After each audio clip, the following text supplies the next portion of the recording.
हिंदू पौराणिक ग्रंथों में अनेक श्रापों का वर्णन मिलता है। हर श्राप के पीछे कोई न कोई कहानी जरूर मिलती है। आज हम आपको हिंदू धर्म ग्रंथों में उल्लेखित 6 ऐसे ही प्रसिद्ध श्राप और उनके पीछे की कहानी बताएंगे। युधिष्ठिर का स्त्री जाति को श्राप। महाभारत के शांति पर्व के अनुसार युद्ध समाप्त होने के बाद जब कुंती ने युधिष्ठिर को बताया कि कर्ण तुम्हारा बड़ा भाई था, तो पांडवों को बहुत दुख हुआ। तब युधिष्ठिर ने विधि विधान पूर्वक कर्ण का भी अंतिम संस्कार किया।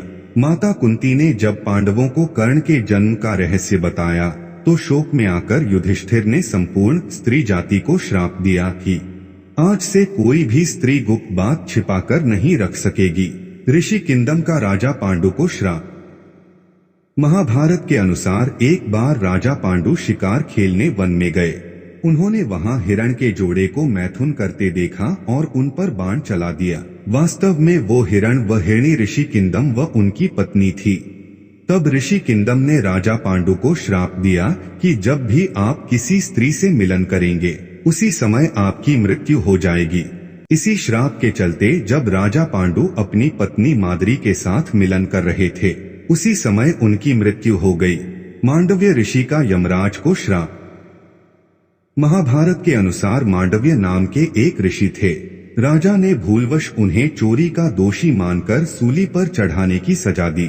सूली पर कुछ दिनों तक चढ़े रहने के बाद भी जब उनके प्राण नहीं निकले, तो राजा को अपनी गलती का एहसास हुआ और उन्होंने ऋषि मांडव्य से क्षमा मांगकर उन्हें छोड़ दिया। तब ऋषि यमराज के पास पहुँचे और उनसे पूछा कि मैंने अपने जीवन में ऐसा कौन सा अपराध किया था कि मुझे इस प्रकार झूठे आरोप की सजा मिली। तब यमराज ने बताया कि जब आप 12 वर्ष के थे, तब आपने एक फतिंगे की पूंछ में सींग चुभाई थी। उसी के फलस्वरूप आपको यह कष्ट सहना पड़ा। तब ऋषि मांडव्य ने यमराज से कहा कि 12 वर्ष की उम्र में किसी को भी धर्म का ज्ञान नहीं होता। तुमने छोटे अपराध का बड़ा दंड दिया है, इसलिए मैं तुम्हें श्राप देता हूँ कि तुम्हें शूद्र योनि में एक दासी पुत्र के रूप में जन्म लेना पड़ेगा। ऋषि मांडव्य के इसी श्राप के कारण यमराज ने महात्मा विदुर के रूप में जन्म लिया। नंदी का रावण को श्राप। वाल्मीकि रामायण के अनुसार एक बार रावण भगवान शंकर से मिलने कैलाश गया। वहां उसने नंदी जी को देखकर उनके स्वरूप की हंसी उड़ाई और उन्हें बंदर के समान मुख वाला कहा।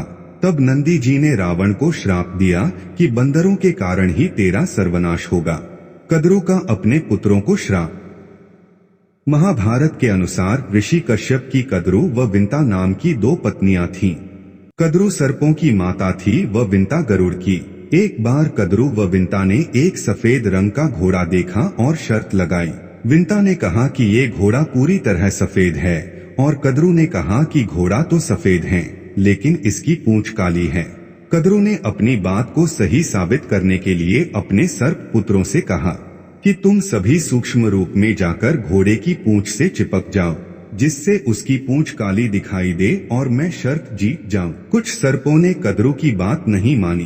तब कद्रु ने अपने उन पुत्रों को श्राप दिया कि तुम सभी जन्मजय के सर्प यज्ञ में भस्म हो जाओगे। उर्वशी का अर्जुन को श्राप।